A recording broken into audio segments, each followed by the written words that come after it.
महाभारतामध्ये लौकिक पर्वामध्ये एक गोष्ट आलेली आहे. अश्वत्थामा ज्यावेळी ब्रह्मास्त्र सोडतो त्यावेळी त्याला उत्तर म्हणून अर्जुनानं सुद्धा ब्रह्मास्त्र सोडतो आणि याचा परिणाम आता भीषण होणार हे लक्षात घेऊन व्यासांनी आणि नारदांनी अर्जुनाला आणि अश्वत्थाम्याला दोघांनाही विनंती केलेली आहे की प्रत्येकानं आपापलं ब्रह्मास्त्र परत घ्यावं. अर्जुनानं ते परत घेतलं पण अश्वत्थाम्याला ते परत घेता आलं नाही. आणि याचं कारण भागवतकारांनी असं सांगितलं आहे, महाभारतकारांनी असं सांगितलेलं आहे. याचं कारण की ब्रह्मचारीच ब्रह्मास्त्र परत घेऊ शकतो. अश्वत्थामा त्याच्या दृष्टीनं ब्रह्मचारी नव्हता म्हणून तो ते परत घेऊ शकला नाही. वास्तविक पाहिलं तर अश्वत्थामा हा अविवाहित होता आणि अर्जुन विवाहित होता. म्हणजे इथं स्त्री संघाचा आणि त्या ब्रह्मचर्याचा संबंध आहे असं नाही. अर्जुन हा ब्रह्मचर्य पालन करीत होता आणि अश्वत्थामा मात्र ब्रह्मचारी वर्तान राहत नव्हता. इथं पिपलाद मुनी त्या सहाय्य ऋषींना ब्रह्मचर्य व्रतात राहण्यास सांगत आहे. कारण त्यामुळे निर्माण होणार जे सामर्थ्य आहे, जी शक्ती आहे ती अभार आहे.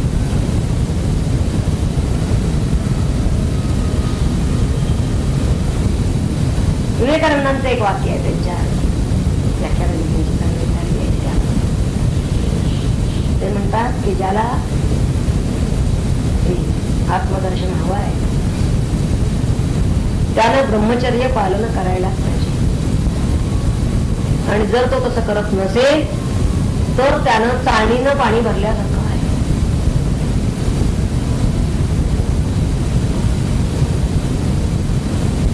तिसरं तत्व सांगितलेलं आहे श्रद्धा. श्रद्धावान लभते ज्ञानम.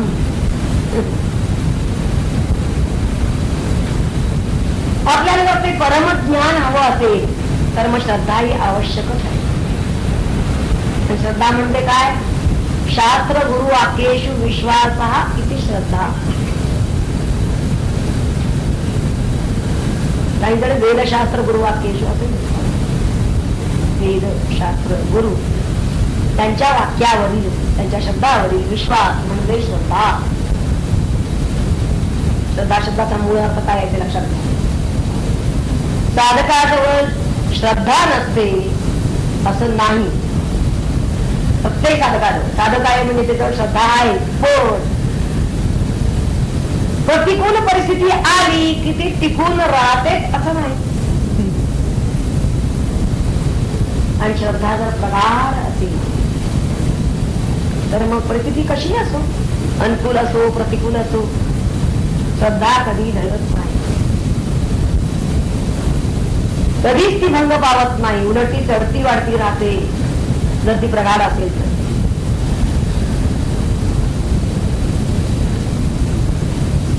पहिलं काही तप सांगितलं. शरीराची शुद्धी हे तप करत, मनाची शुद्धी ब्रह्मचर्य करत आणि बुद्धीची किंवा वृत्तीची शुद्धी श्रद्धा करते. श्रद्धा आपली वृत्ती मंगल बनवते. श्रद्धा आपलं ध्यान तीव्र करते. आपली जिज्ञासा म्हणजे ब्रह्मजिज्ञासा उत्कट बनवते. श्रद्धेनच तर मनुष्य पूर्ण शरणागत होऊ शकतो श्री गुरुचरणाशी. त्याचा अहम श्रद्धाच नेस्तनाभूत करते. श्रद्धा का महत्वाची आहे? श्रद्धाच त्याचं धैर्य टिकवून ठेवते. साधनेमधील वाटचाल सातत्यानं करण्यासाठी श्रद्धाच उपयोगी ठरते. कारण साधनेत सातत्य अत्यंत मोलाचं आहे. अशा प्रकारे तपानं, ब्रह्मचर्यानं आणि श्रद्धेनं वर्षभर आश्रमात राहिल्यानंतर त्या 6ही ऋषींना पुढे त्यांनी म्हणलं यथा कामम प्रश्नान पृच्छत. आता त्यांची कामना म्हणजे काय? शुभकामनाच आहे त्यांना, ब्रह्मजिज्ञासा आहे त्यांना. पण तरी सुद्धा व्यक्ती भिन्नता आहे, प्रत्येकाच्या शंका या भिन्न भिन्न आहेत. म्हणून प्रत्येक ऋषींनी विचारलेले प्रश्न सुद्धा वेगवेगळे आहेत. प्रश्न उपनिषद हे आपण पाहिलेलं आहे. या 6 ऋषींनी विचारलेले 6 प्रश्न आणि पिप्पलाद मुनींनी त्यांना दिलेली उत्तर, असं या प्रश्न उपनिषदाचं स्वरूप आहे. तेव्हा इथले प्रश्न सुद्धा प्रत्येक ऋषींचे वेगवेगळे आहेत. उत्तर काय आहेत हे आपण पाहणार आहोत. आता प्रत्येकानं आपले प्रश्न खुल्या दिलानं विचारावेत अशी इथं मुभा दिलेली आहे. म्हणून यथा काम, यथा शब्द तेवढा आधी घातलाय. प्रश्नान पृच्छत असं त्यांनी स्पष्टपणे गुरूंनी सांगितलेलं आहे. आणि वर त्यानंतर ते म्हणतात, अत्यंत नम्रपणे म्हणतायत श्री गुरु. काय म्हणताय? मला जर तुमच्या प्रश्नांची नीट उत्तरं देता आली, ती जर मला माहित असतील तर निश्चितच देईल असं त्यांनी सांगितलं. इथं आपल्या ज्ञानाचा त्यांना अभिमान नाही किंवा त्यांना वृथा दंभही दाखवायचा नाही. म्हणूनच तर ते खरे आचार्य आहे. श्रीगुरु का आहेत? श्रीगुरूंच्या जवळ या दोन्ही गोष्टी असता कामा नये. ज्ञानाचा अभिमान, गुरुतेवच ज्ञान, ज्ञान तर त्याच्याजवळ असतच, पण त्याचा अभिमान असता कामा नये. आणि त्याचं मिरवणंही उपयोगाचं नाही, त्याचं प्रदर्शनही उपयोगाचं नाही. तर ते त्या पिप्पलाद मुनींच्या जवळ नाही. उलट विद्या विनयेन शोभते, याचे ते मूर्तिमंत पुतळे आहेत असं म्हणावं लागेल. कारण अत्यंत विनम्रपणे पण निश्चयपूर्वक ते बोललेले आहे. त्यांच्या म्हणण्यामध्ये आत्मविश्वास डोकावत असला तरी सुद्धा अहंकार कुठेही दिसून येत नाही. विनय तर ओतप्रोत आहे, पण लाचारी नाही. शिष्यांना त्यांनी नियम घालून देत असताना जरा कठोर वाटले नियम.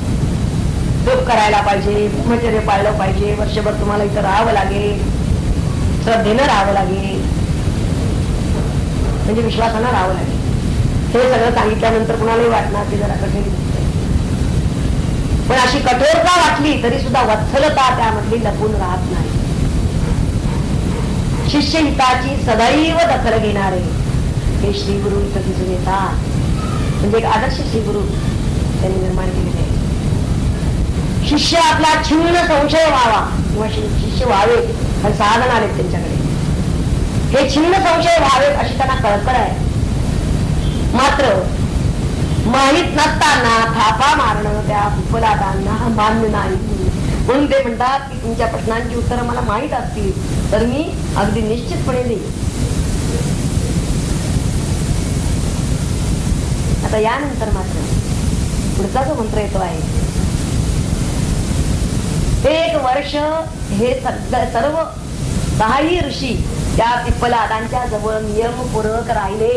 हा मधला कथाभाग आहे, असं जोडून घ्यायचं आहे 3ऱ्या मंत्राला. ते पहा, वर्षभर हे 6ही ऋषी पिप्पलादांच्या आश्रमात राहिलेले आहेत आणि ते त्यांच्या परीक्षेला उतरले आहे.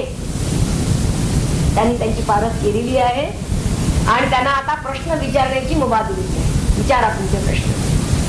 आता क्रमाने एक एक जण प्रश्न विचारू लागलेले आहे. त्यातला पहिला प्रश्न कोणी विचारलेला आहे पहा.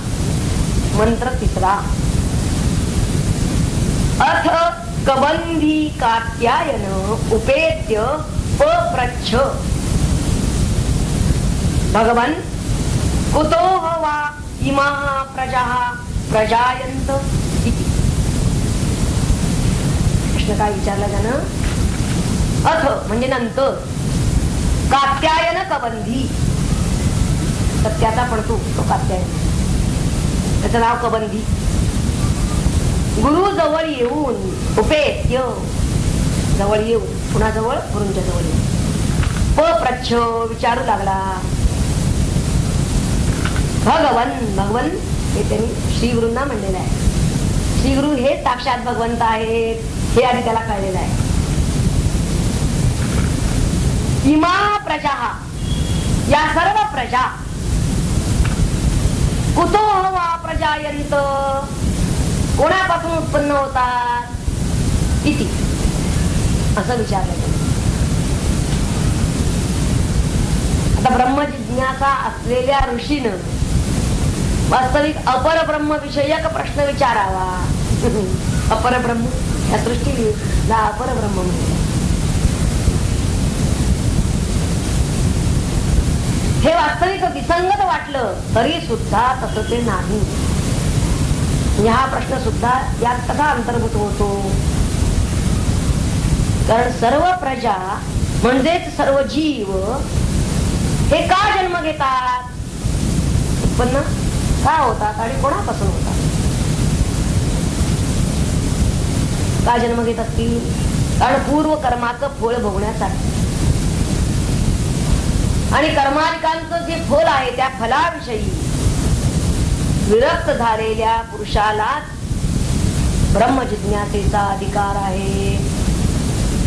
त्या कर्मफलाबद्दल जो विरक्त झालेला आहे, आता त्या कर्माचं मला फलही नको, कर्माचं जसं कर्तृत्वही नको तसं त्या कर्माचं मला अजिबात फल नको. कर्म करावं लागलं हा देह असेपर्यंत तरी सुद्धा त्याचं फळ भोगण्याची मला इच्छा नाही, अशी निरपेक्षता ज्याच्या चित्तात निर्माण झालेली आहे, अशी निष्कामता ज्याच्या चित्तात निर्माण झालेली आहे, त्यालाच ब्रह्मजिज्ञासेचा अधिकार आहे. आणि म्हणून वैराग्याकरताच हा प्रश्न आहे. कारण या प्रश्नावरून सृष्टीचं वर्णन जरी पुढे सांगितलेलं असतं आपल्याला दिसून आलं तरी सुद्धा ते करण्यामध्ये काही विशेष प्रयोजन नाही. मग सृष्टी वर्णनाच्या निमित्तानं काय करायचं त्यांना इथं अपराविद्येचं फलच सांगायचं आहे. अपराविद्येचं फल काय, पुनरपि जननम पुनरपि मरणम, हे सृष्टीचं चक्र. मग तुम्हाला पडायचंय का यात बघा असं त्यांना विचारायचं. कोणत्या का निमित्तानं असे ना, प्रश्न मात्र त्यांनी मार्मिक विचारलेला आहे, अत्यंत मूलभूत आहे आणि अतिशय सूक्ष्मही आहे. सर्व जीव कोठून उत्पन्न होतात या प्रश्नाचं उत्तर आधुनिक विज्ञान देऊ शकत नाही, तर ब्रह्मज्ञानीच देऊ शकतो. तर तोच एक द्रष्टा आहे, कालज्ञानी. कालाच्या अतीत जाऊन तरी सृष्टी निर्माण झाली, काळ आपली सत्ता गाजवू लागला. पण सृष्टी निर्माण होण्याच्या आधी काय, कालावर सत्ता कुणाची आहे हे आजचं विज्ञान सांगू शकत नाही. आणि तिथपर्यंत पोहोचण्याची दृष्टी, ज्ञानदृष्टी, अंतरदृष्टी ही ब्रह्मज्ञानाला असते. संसार म्हणजे पुनरपि जन्म पुनरपि मरण, आणि त्याचं अधिष्ठान जाणून घेतलं म्हणजेच त्याची अनित्यता आपल्या लक्षात येते. अशाची संसाराची, या दृष्टीची. हे संसारात चक्र किती बदलणार आहे, नाशवंत आहे, तो शाश्वत किंवा अनित्य आहे. मग नित्य काय आहे, जे अधिष्ठान आहे ते नित्य आहे.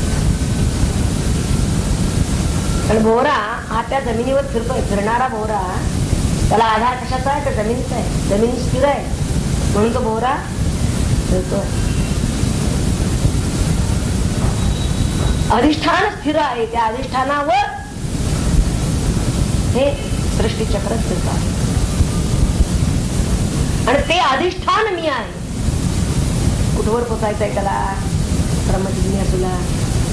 आपण जर अधिष्ठान रूप झालो, आपल्याला संसार नको आहे ना, संसारातून सुटायचं आहे ना, पुनरपि जननम पुनरपि मरणम या चक्रातून बाहेर पडायचं असेल तर ते म्हणतात आपणच अधिष्ठान रूप झालो की मग संसार सहजच गळून पडतो.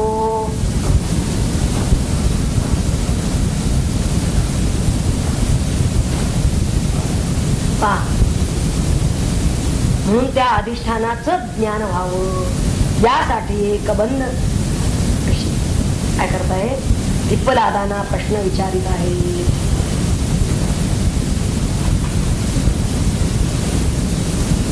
कार्य कारण भाव शोधल्याशिवाय मानवी बुद्धीचं समाधान होत नसतं. तर कितीही विचार केला तरी सुद्धा बुद्धीनं हा प्रश्न सुटत नाही. म्हणून त्या ब्रह्मवेत्याच्या चरणी मनुष्याला नतमस्तक व्हावं लागतं. आणि ज्याला हा प्रश्न निर्माण होतो तो तसं पाहिलं तर त्या सृष्टीचा एक भागच असतो. त्या सृष्टी चक्रातून ही सृष्टी का निर्माण झाली, कुठून निर्माण झाली, केव्हा निर्माण झाली असं विचारणारा मुळात त्या सृष्टीचा एक भाग आहे हे लक्षात घ्या.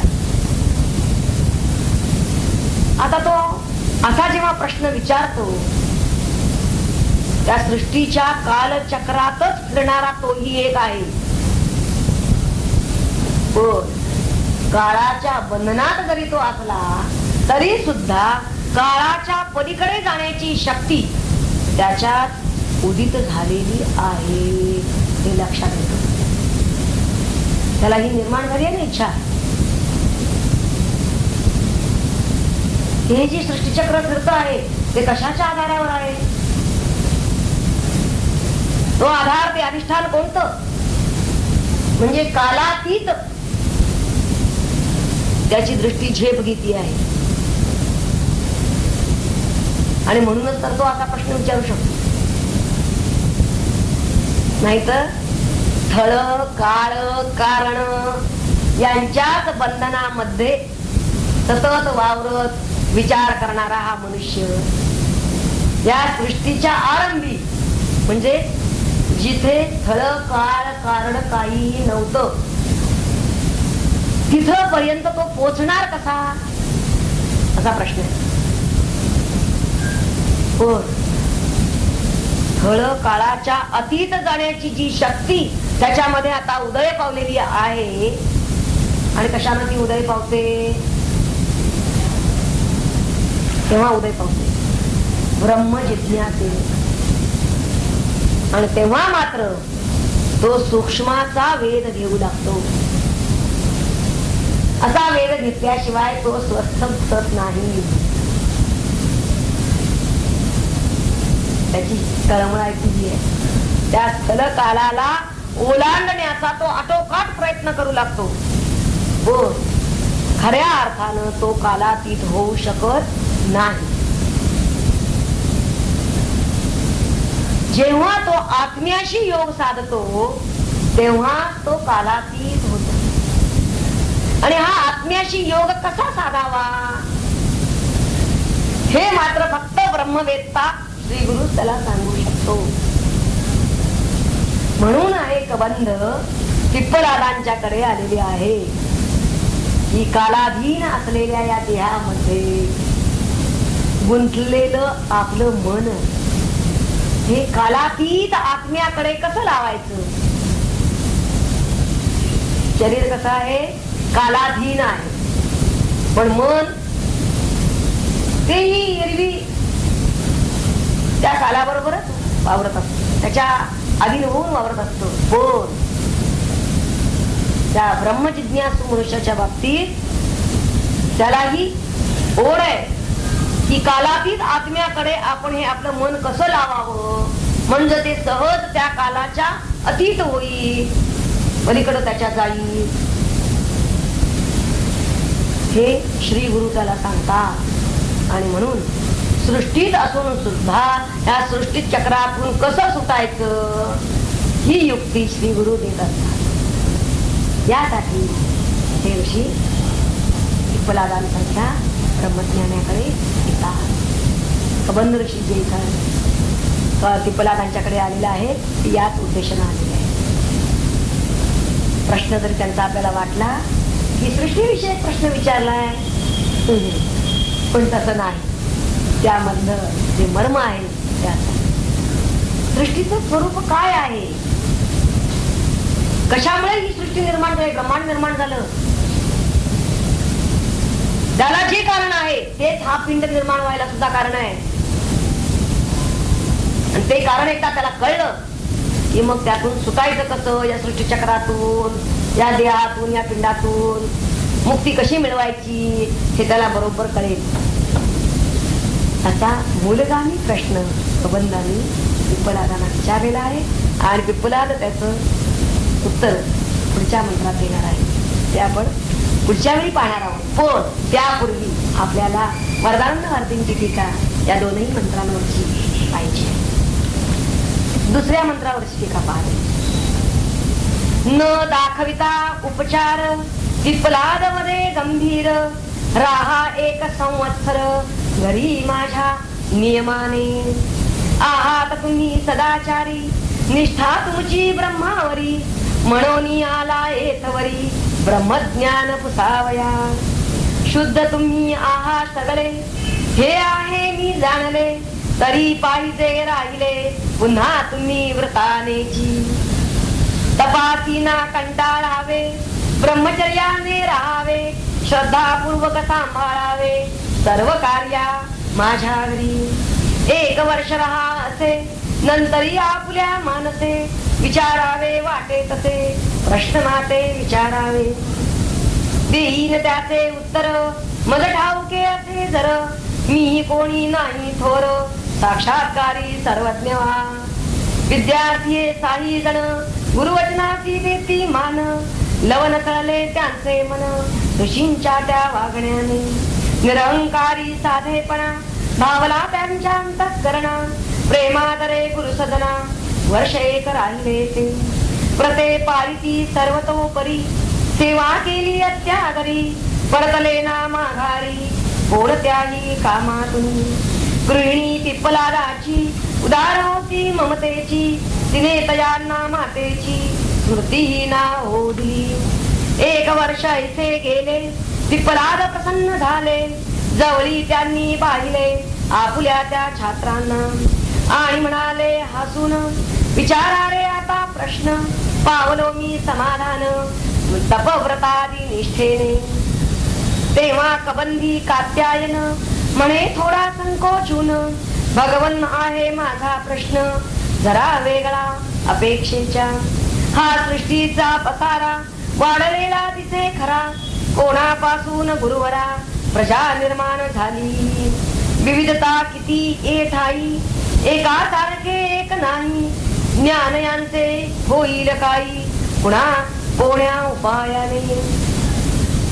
आता आपण शांतीपाठ आहे याच्यावरचा, तो मराठीमधला पाहूया.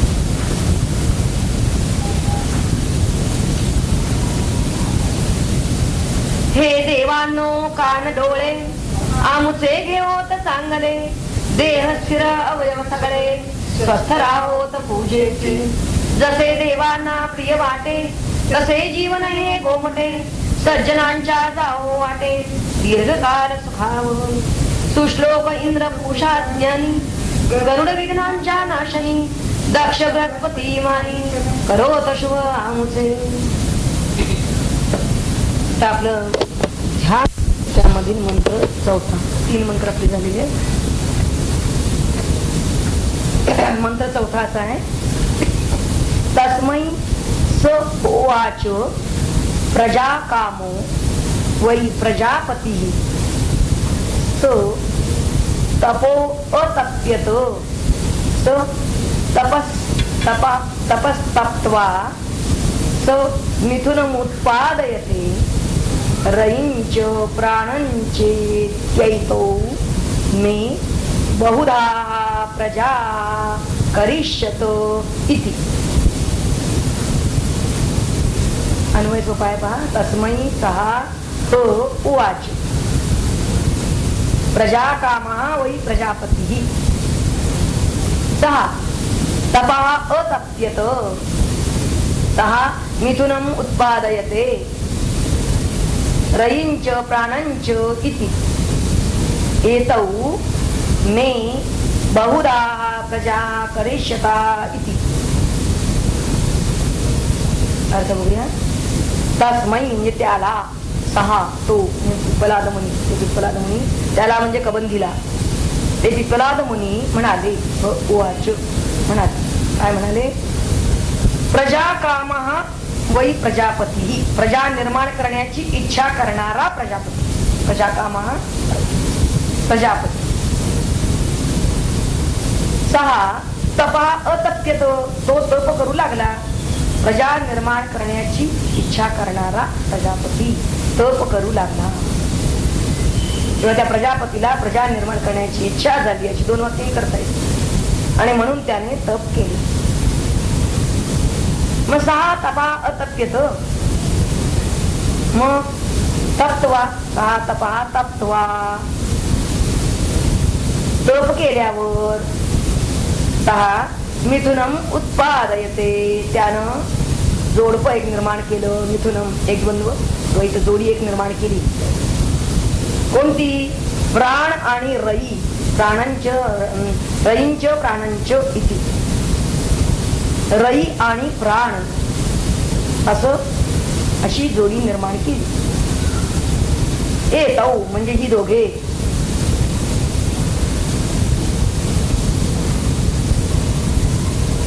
मे बहुधा प्रजा करिष्यता, माझ्यासाठी किंवा ही दोघे माझी पुष्कळ प्रजा निर्माण करतील. प्रजा म्हणजे प्राणी इति, असे त्याला वाटले.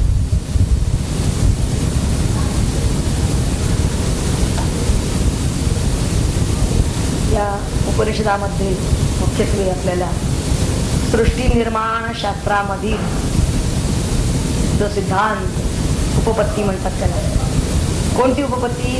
तर इथं पौरुषेय उपपत्ती आहे, म्हणजे अपौरुषेय नव्हे. नेमकं कशापासून निर्माण झालं हे इथं उद्बोधन केलेलं आहे. तेव्हा पौरुषेय उपपत्तीचं इथं आपल्याला उद्बोधक दर्शन घडतं असं म्हणून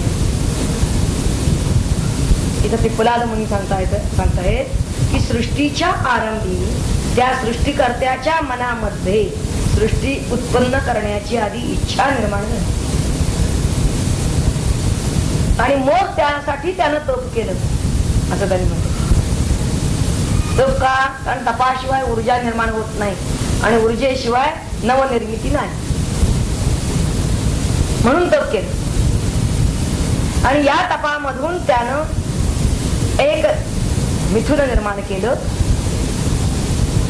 जड आणि चैतन्य याशी समान अशा या रई आणि प्राण या मिथुनाची निर्मिती आधी झालेली आहे.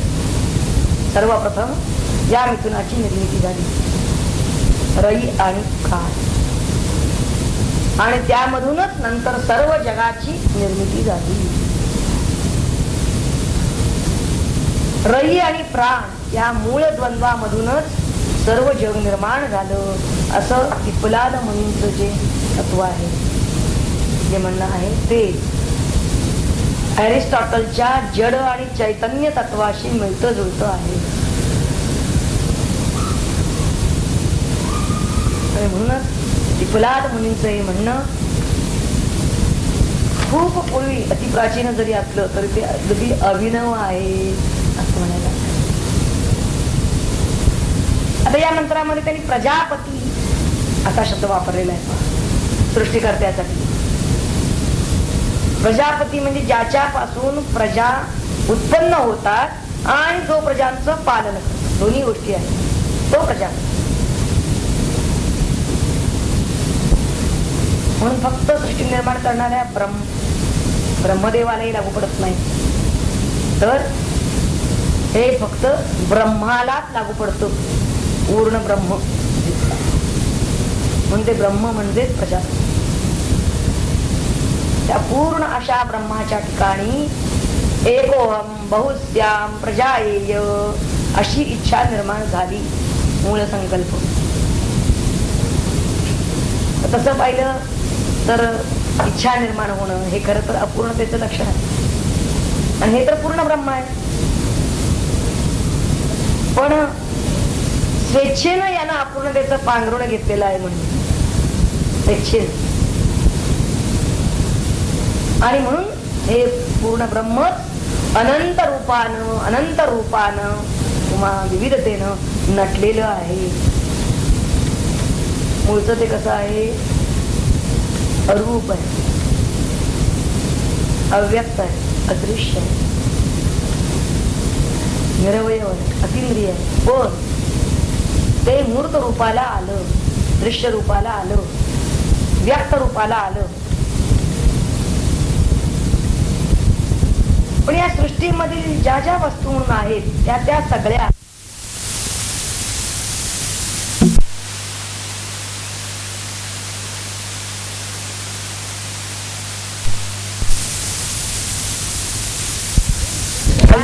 हे मिथुन प्रतिकात्मक आहे. त्या सृष्टीमधील कोणतीही वस्तू, व्यक्ती किंवा पदार्थ मात्र त्यांचा जर आपण विचार करू लागलो तर एक गोष्ट आपल्या लक्षात येते की त्याला वर एक दृश्य रूप असतं आणि आत एक अदृश्य शक्ती असते. साधा दगड जरी घेतला तरी दगडाला काहीतरी एक आकार आहे, त्याचे काहीतरी रूप आहे. एखादा गोलच असेल, परवंट्यासारखा एखादा दंडगोल असेल, जात्यासारखा गोल असेल, परंतु हे त्याचं दृश्य रूप झालं. परंतु त्याच्या आतमध्ये मात्र अदृश्य शक्ती असते. म्हणजे रई या दृश्य रूपाला किंवा देहाला, त्याच्या आकाराला म्हटलेलं आहे रई हे नाव. आणि त्यातील जी शक्ती आहे त्या चैतन्याला प्राण असं म्हणलेलं आहे. वास्तविक प्रथम एकच तत्व होत आणि त्यानंच हे आपल्यातलेच म्हणजे त्याचे दोन भाग किंवा द्वैत हे निर्माण केलेलं आहे. आणि या द्वैतामुळेच गती निर्माण झाली. कारण प्राणाचा धर्म काय आहे? तो चलनवलन करतो, हालचाल करायला लावतो आणि मग त्या गतीतून सगळं जगत निर्माण होतं. हालचालाचा प्रेरक शक्ती म्हणून प्राण आहे. आणि हालचाल कुणाकडून केली जाते? त्या दृश्य आकाराकडून, रूपाकडून. आपल्याला काय वाटतं? ते दृश्य रूप किंवा ते आकार तोच हालचाल करतोय, पण त्याचा प्रेरक, ती शक्ती पुरवणारा कोण आहे? तो प्राण आहे. आणि याच गतीमधून जगत निर्माण झालं. कारण जगत हा शब्द गती दर्शक आहे, गमन त्यात आहे. जगत रई म्हणजे दृश्य. आपण म्हणलं की जे आपल्याला डोळ्यांनी दिसतो प्रत्यक्ष किंवा जे जाणवतं, जाणवीच्या टप्प्यात जे येतं. आणि प्राण म्हणजे त्या रईला दृश्य रूप जो देतो तो, त्याला प्राण म्हणलेला आहे. कारण त्या रईला अस्तित्व जे आहे ते प्राणामुळे आहे. हे महत्व. रईचं अस्तित्व प्राणावर अवलंबून आहे.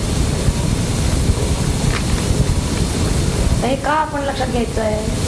आपलं सुद्धा एक शरीर आहे ना, दृश्य काहीतरी आकार आहे ना आपल्याला.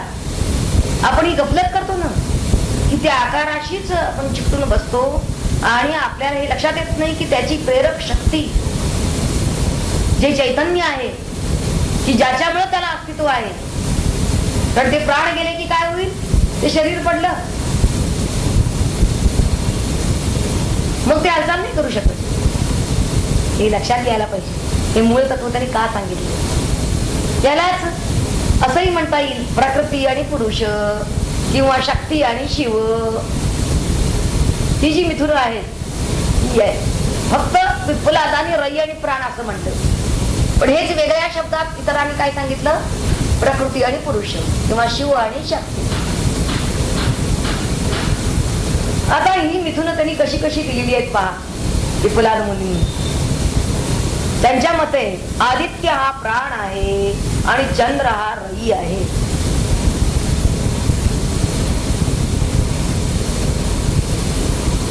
कसं ते पुढच्या मंत्रात ते आपल्याला समजावून देणार आहे. आता एवढंच समजायचं आहे फक्त की आदित्य हा प्राण आणि चंद्र हा रई, देवयान हा प्राण आणि पितृयान हा रई, शुक्ल पक्ष हा प्राण आणि कृष्ण पक्ष रई, दिवस हा प्राण आणि रात्र रई. याप्रमाणे त्या सृष्टीकर्त्यानं हे द्वंद्वात्मक जग निर्माण केलेलं आहे. पिप्पलादांचं म्हणणं आहे. तैत्तरीय उपनिषदामध्ये सुद्धा याच अर्थाचे मंत्र येतात. फक्त काय झालेलं आहे, तिथं ती जी द्वंद्व आहेत त्यांची नावं वेगळी आहेत. आता जी आपण द्वंद्व पाहिली ना अशी नाही तिथे. तर तिथं निरुक्त अनिरुक्त असं द्वंद्व आहे, विज्ञान अविज्ञान असं द्वंद्व आहे, सत्य अनृत अशी तात्विक स्वरूपाची तिथे द्वंद्व येतात. एवढाच फरक आहे तैत्तरीय उपनिषद आणि या प्रश्न उपनिषदाच्या विवरणामध्ये. तेव्हा पिप्पलादांनी इथं जी पौरुषेय उपपत्ती सांगितलेली आहे ती मात्र विज्ञानाला धरून आहे. आणि विज्ञान सुद्धा हेच सांगतं, कोणत्याही पदार्थामध्ये मग अगदी तो सूक्ष्म परमाणु अणु जरी असला तरी त्यामध्ये जड आणि चेतन, जड द्रव्य काहीतरी असतं आणि चैतन्य शक्ती, चैतन्याचा शक्ती काहीतरी असते. त्याचं जड रूप एक असतं आणि त्यामध्ये शक्तीही असते. या दोन्ही मिळून कुठलाही पदार्थ, कोणतीही वस्तू ही बनत असते. कोणताही प्राणी यानंच बनलेला असतो.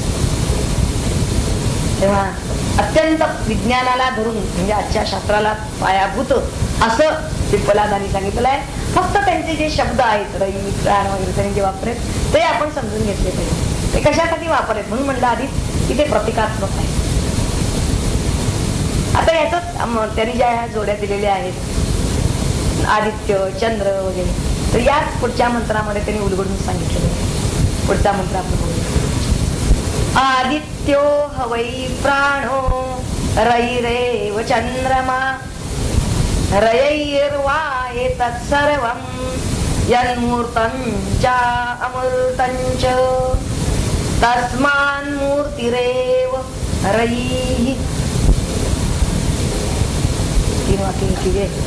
आदित्याः वै प्राणः आणि रयिः एव चंद्रमा असं पहिलं वाक्य आहे. दुसऱ्या वाक्यात म्हणतात यत् मूर्तंच अमूर्तंच एतत् सर्वं रयिः वै. आणि तिसरं वाक्य आहे तस्मात् मूर्तिः एव रयिः. अर्थ काय आहे ते पाहूया. आदित्य हाच प्राण आणि रयीच चंद्रमा. तर चकार लावलेला आहे बरं का.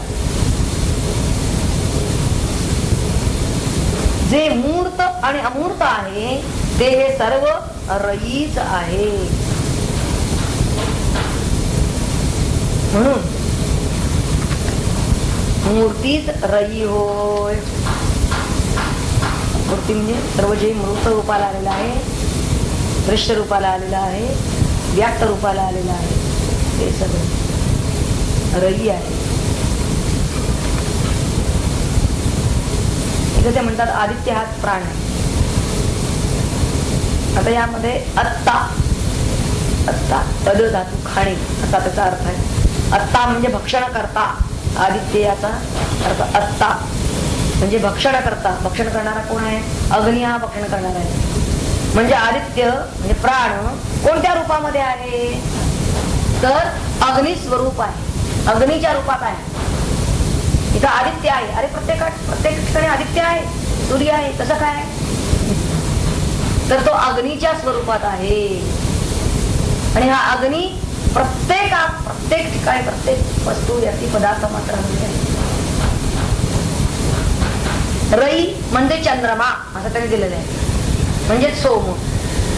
सोम याला औषधीपती असं म्हणलेलं आहे. औषधी म्हणजे अन्न. ज्याला ह्या धान्यादी वनस्पती आहेत ना त्याला औषधी असं म्हणलेलं आहे. तेव्हा अन्न म्हणजे भक्षण करता अग्नी आणि भक्ष्य जे अन्न असं हे मिथून आहे. आपल्याला निश्चितपणे भगवान जसे भगवद्गीतेमध्ये 15व्या अध्यायात म्हणतात, अहम वैश्वानरो भूत्वा प्राणिनाम देहमाश्रितः. म्हणलेलं आहे ना त्यांनी, कोणत्या रूपात मी आहे? प्राण्यांच्या, सर्व प्राणी मात्रांच्या देहामध्ये, तसं मनुष्य प्राण्याचे नाही. तर वैश्वानर या अग्नीच्या रूपात आहे. आणि काय मी तिथं खातो आहे? अन्न. संपूर्ण अन्न भक्षण करण्याचं कार्य आणि ते पचवण्याचं कार्य करतो आहे. तेव्हा वैश्वानर रूपामध्ये अग्नी अमृत स्वरूपात आहे. अर्थात प्रत्यक्ष दिसत नाही, असं काही पेटलेलं आतमध्ये शिरली नाहीये. ते घातलं त्याच्यामध्ये, तसं होमकुंडामध्ये आपलं टाकलं, लगेच जाळ झाला, आपल्याला दग्ध होताना दिसतंय असं नाही. आणि म्हणून सगळं दग्ध होत नाही हेही आहे त्याच्याबरोबर. आणि त्याचा अन्नरस घडवणं आणि त्यापासून पूर्णतः पुष्टी निर्माण होती, पचवतो तो. तर इथं त्यांनी म्हणलेले स्थूल आणि सूक्ष्म पदार्थ या सर्वांना त्यांनी रई असं म्हणलेलं आहे. मूर्तंच अमूर्तंच असे जे शब्द आलेले आहेत ना, कारण अन्न मूर्त जसं आहे तसंच अमूर्त सुद्धा आहे. ते कसं काय? आता मूर्त स्वरूपामध्ये आपण बघतो, फल, फूल, फळ या स्वरूपात, धान्य स्वरूपामध्ये आहे, काही फळांच्या स्वरूपात आहे, काही पालेभाज्यांच्या म्हणजे पानाच्या स्वरूपात आहे, काही फुलांच्या स्वरूपात आहे, फ्लावर वगैरे काही फुलांच्या स्वरूपात आहे, म्हणजे मूर्त स्वरूप आहे. परंतु काही काही प्राणी सुद्धा एकमेकांचे भक्ष आहेत ना, म्हणजे ते सुद्धा मूर्त स्वरूपातच आहे. पण अमूर्त स्वरूपात कसं? तर काही प्राणी हे वायू इत्यादी भक्षण करून राहतात. मग आता वायू इत्यादी भक्षण करून जे राहतात, वायू अमूर्त आहे, म्हणून ते मूर्तंच अमूर्तंच असं म्हणलेलं आहे. सर्पादी प्राण्यांचं अन्न आहे वायू हे म्हणले जाते. कशी काय जगू शकतात हजारो वर्षे हे सर्प? नेहमीच काही त्यांना खायला उंदीर मिळतील असं नाही. मग काय खाऊन राहतात? वेळातच काय ज्यावेळेला त्यांना राहावं लागतं त्यावेळेला मग काय खाऊन राहतात? मी सांगितले वायू भक्षण करून राहतात ते. म्हणून अन्नच रई आहे असं म्हणलेलं आहे. आणि त्यामध्ये मूर्तामूर्त असा विभाग न करता सर्वच अन्न हे रई आहे. ज्यावेळी आपण गुणप्रधान भाव असा पाहतो आणि दोघांमध्ये भेद करतो, विभाग करतो, मूर्त आणि अमूर्त असा जर विभाग केला, तर त्यावेळी अमूर्त जो प्राण तो या सर्व मूर्तांना भक्षण करतो. आणि म्हणून मूर्त पदार्थालाच रई असं म्हणलेलं आहे. आज शेवटला त्यांनी म्हणलंय ना, मूर्तींच रई म्हणले पहा, मूळ मंत्रामध्ये शेवटी त्यांनी म्हणलेलं आहे, तस्मा मूर्तिरेव रई. जरी मूर्त अमूर्त रूपामध्ये रई असली, म्हणजे अन्न असलं तरी सुद्धा मुख्यत्वे मूर्ती म्हणजे मूर्त स्वरूपामध्ये हे रई आहे, अन्न आहे असंच त्यांनी सांगितलेलं आहे. कारण अग्नी हा अमूर्त आहे. मूर्त आणि अमूर्त अशा दोन्ही स्वरूपात असला तरी मुख्यत्वे मूर्त पदार्थाला रई असं म्हणलेलं आहे. साधारणतः अन्न हे काय आहे? मूर्त स्वरूपामध्ये आहे असं त्याला सांगायचं. म्हणजे या मंत्रामधून आपल्याला त्यांनी मुख्यत्वे यातून सगळ्यात पुढच्या जीवांची उत्पत्ती होणार आहे. कारण अन्न त्यामधला त्यापासूनच शुक्र बनलेला आहे आणि बीज बनतं आणि मगच पुढची परिवत्पत्ती आहे. आणि त्यासाठी हे आधी रई आणि प्राण त्यांनी जे सांगितलं, आणि ते बीज हे जगण्यासाठी तिथं प्राणाची अत्यंत आवश्यकता आहे. तेव्हा प्राण हे अत्यंत आवश्यकता आहे. म्हणजे केवळ शुक्र बीज हे काही करू शकणार नाही. अन्नापासून जरी ते बनत असलं तरी सुद्धा तेवढ्याला भागणार नाही. प्राण अमूर्त हा, प्राण अमूर्त आहे. त्यांनी म्हणजे मूर्त आणि अमूर्त रई आहे. मग प्राण रई आहे का? प्राण रई नाही. मग मूर्त आणि अमूर्त कसं तेच समजावून दिलं की अमूर्त कोणता होईल, तर आता वायू सुद्धा काही जण भक्षण करून राहतात, तिथं मग तो अमूर्त आहे. ते रई म्हणजे ते अन्न. मग आता हे काही वेळेला नुसतेच वायू भक्षण करून राहतात, मग काय करणार? काही साधू सुद्धा राहतात वायू भक्षण करून. हो, आतमध्ये ती आहे ना. म्हणजे अमूर्त गोष्टी सुद्धा रई असू शकतात. पण मुख्यत्वे त्याला काय सांगायचं? मूर्ती एव रई. पण मुख्यत्वे रई म्हणजे अन्न हे व्यक्त मूर्त स्वरूपामध्येच असत. का? कारण तो प्राण हा अमूर्त आहे, म्हणून त्यासाठी तो त्यालाच मुख्यत्वे अमूर्त असं म्हटलं जातं आणि रईला मुख्यत्वे मूर्ती म्हटलं जातं, म्हणजे मूर्त स्वरूप म्हटलं जातं. हे लक्षात घ्या असं ते सांगतात. आणि या दोघांचीही आवश्यकता आहे पुढच्या प्रजोत्पत्तीसाठी. संपूर्ण सृष्टीची उत्पत्ती कशी झाली तर यातून झाली हे सांगायचंय त्यांना. पुढचा जो मंत्र आहे तो मात्र पाहिलेला नाही, परंतु आपण हे वरदान भारतींची टीका यावर्षी या 2 मंत्रांवरची बघायची.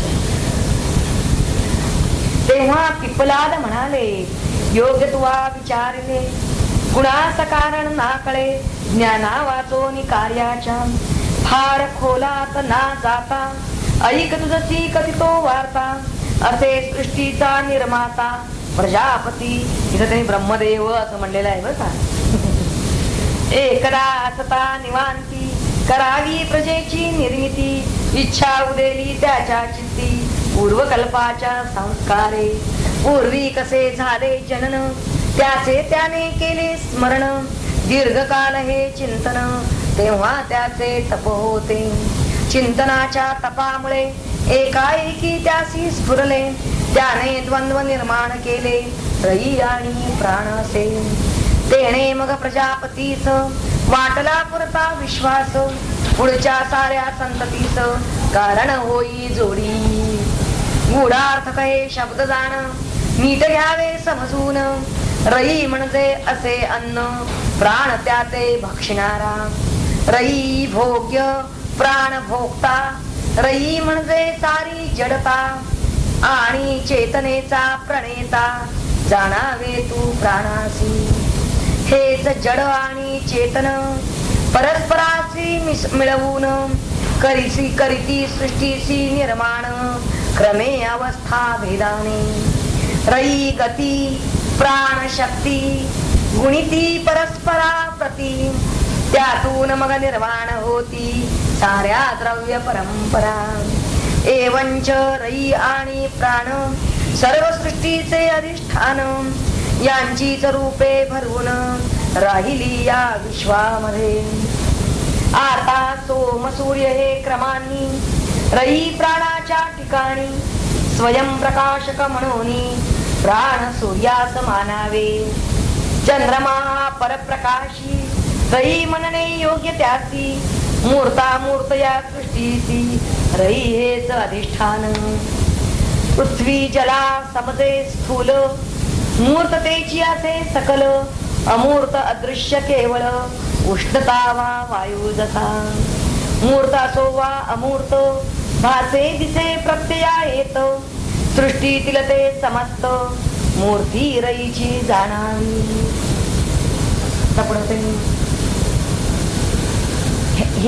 हाच विचार पुढे त्यांनी वैश्वानर विश्वरूप कसं जे आहे त्यातून निर्माण झालेलं आहे हे पुढे घेता येते. अजून बरेच ते श्लोक मंत्र येतील आपल्याला त्याच विचाराचं उत्तर सांगणारे. 2-3 तरी श्लोक यावरचे आहे. पुढच्या वेळेला आपला तो विभाग पूर्ण होईल. म्हणजे त्या प्रश्नाचं उत्तर, त्या कबंदींनी जो प्रश्न विचारलेला आहे कशी निर्माण झाली, पहिला प्रश्न, त्या पहिल्या प्रश्नावरच विवेचन पुढच्या वेळेला बहुतेक पूर्ण होईल असं वाटतं. आपण मुळे त्यातलं हे वाचूया. कृष्ण उपनिषदामधील 6वा मंत्र आज आपला पूर्ण झालेले मंत्र असा आहे. अथादित्य उदयन यत् प्राचीन दिशं प्रविशति, तेन प्राच्यान् प्राणान् रश्मिषु सन्निधते, यत् दक्षिणां यत् प्रतीचिं यत् उदीचिं यदधो यद् ऊर्ध्वं यदन्तरादिशो यत् सर्वं प्रकाशयति, तेन सर्वान् प्राणान् रश्मिषु सन्निधते. सन्निधते डबल आहे. काय अर्थ आहे पाहायचा. आदित्य म्हणजे सूर्य, उदयन जेव्हा सूर्य उदय पाहून, यात म्हणजे जेव्हा प्राचीन दिशम प्रविशती पूर्व दिशा प्रकाशित करतो,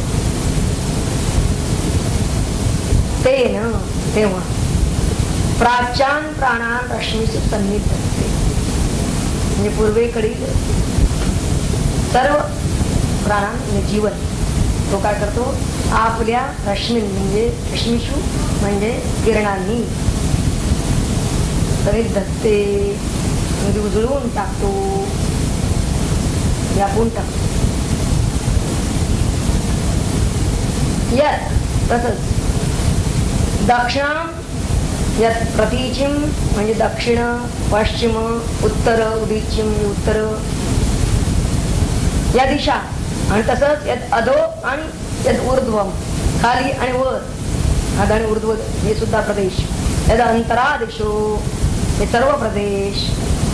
यात सर्वम प्रकाशयती जेव्हा तो सर्वच प्रकाशित करतो, तेन सर्वान प्राणान रश्मीषु सन्निधत्ते, तेव्हा सर्व ठिकाणच्या प्राणांना किंवा प्राण्यांना जे प्राण ज्यांच्यामध्ये आहेत अशा त्या प्राण्यांना तो संनिधत्ते अगदी उजळून टाकतो, त्यांचं जीवन उजळून टाकतो. सर्व प्राण्यांची धारणा मुळात कशावर आहे, प्राणावर आहे. प्राण असेल तर प्राणी आहे, म्हणजे प्राण हा सर्व प्राण्यांचा आधार आहे असं म्हणतो. आणि प्राणाची धारणा कोणावर आहे, म्हणजे प्राणाचा आधार कोण आहे, तर हा सूर्य. सूर्य ऊर्जा जी आहे, सूर्यापासून मिळणाऱ्या ऊर्जेवर या प्राणांचं अस्तित्व अवलंबून आहे. आणि हे एक आधुनिक विज्ञानानं सुद्धा सिद्ध केलेलं सत्य आहे की सूर्य ऊर्जेमुळे प्राण अस्तित्वात राहतात. आणि हेच तत्व किंवा हेच सत्य पिपलाद मुलींनी सुद्धा या मंत्राद्वारे त्यांनी व्यक्त केलेलं आहे. आणि त्यात त्यांचा द्रष्टेपणा दिसून येतो. किती हजार वर्षापूर्वी त्यांनी हा सिद्धांत मांडला आहे, 7,000 वर्षापूर्वी मांडला आहे की सूर्याच्या ऊर्जेवरच सर्व प्राण जगतात. असं वैज्ञानिक जे सत्य तोच सिद्धांत इथे या मंत्रामध्ये पिपलाद मुनी मांडतायत. प्राण हा सूर्यकिरणांच्या मुळेच रक्षिला जातो असं त्यांचं म्हणणं आहे. सूर्यकिरणामधील जी ऊर्जा ती त्या प्राणाला शक्ती देते. सर्व ठिकाणच्या प्राणांना आता इथे त्यांनी नुसतंच पूर्वेला उगवलेला सूर्य आहे, पण त्याचबरोबर तो पश्चिमेला, उत्तरेला, दक्षिणेला अशा सगळ्या दिशा अध ऊर्ध्व सगळं का सांगितलं, कारण सर्व ठिकाणी हे त्यांना सांगायचं. सर्वत्र हा सूर्य आपल्या किरणांनी ऊर्जा पुरवतो. उगवला जरी असला तो पूर्वेला, पूर्व दिशेला उगवला आहे असं वाटलं तरी सुद्धा तो सर्व दिशांना त्याची किरण फाकतात आणि सर्व दिशांना आपल्या किरणाद्वारे तो ऊर्जा पुरवतो. आता ही सूर्य ऊर्जा फक्त किरण जिथं पडतात किंवा पोचतात तिथंच फक्त असते सूर्य ऊर्जा असं नाही, तर ती सूर्य ऊर्जा सर्वत्र पसरते. हे सांगा.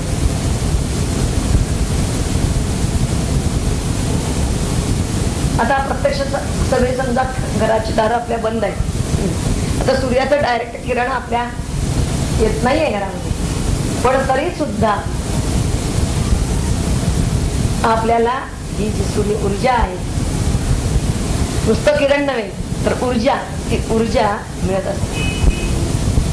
तेव्हा ही ऊर्जा सर्वत्र पसरते हे मुख्यत्वे त्यांना त्यातून सांगायचं आहे. सर्वम प्रकाशयती तेन सर्वान प्राणान, सर्व प्राणांना तो काय करतोय, संनिधत्ते. संनिधत्ते हा हे जे शब्द आहेत त्याचा अर्थ काय, सम म्हणजे सम्यक आणि निधत्ते म्हणजे सांभाळून ठेवते. निधत्ते हे क्रियापद. सांभाळून ठेवण्यासाठी तो सगळ्यांना सम्यक सांभाळतो आहे, पूर्णतः सांभाळतो आहे. कोण? हा सूर्य त्या प्राणांना पूर्णतः सांभाळतो आहे.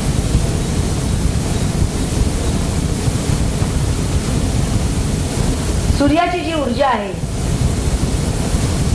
ती वनस्पती पानामध्ये साठवून ठेवतात. सूर्यप्रकाशातच वनस्पती आपलं अन्न तयार करतात. हे आपल्याला सायन्स मध्ये आपण वाचलं. आणि ही वनस्पती खाऊन जे शाकाहारी प्राणी आहेत ते जे जगतात त्यांना ती सूर्य ऊर्जा त्या प्राण्यांना मिळते म्हणून जगतात. आता काही जे मांसाहारी प्राणी आहेत हे काय करतात, ते वनस्पती खाणाऱ्या प्राण्यांनाच खातात आणि त्यामुळे ते ती सूर्य ऊर्जा मिळवतात. आणि ही सूर्य ऊर्जा प्रत्येक प्राण्यात आहे, प्रत्येक प्राणात आहे. म्हणजे पर्यायाने सूर्याच्या ऊर्जेवर सर्व प्राणी जगतात हे सिद्ध झाले. तेव्हा प्राणशक्तीची अधिष्ठात्री देवता म्हणजे सूर्य आहे. या मंत्रामध्ये त्यांनी असं म्हणलेलं आहे की सूर्य पूर्व दिशेला उगवतात, त्याचे किरण हे सर्व दिशांचं सर्व विश्वाला जागो करतात.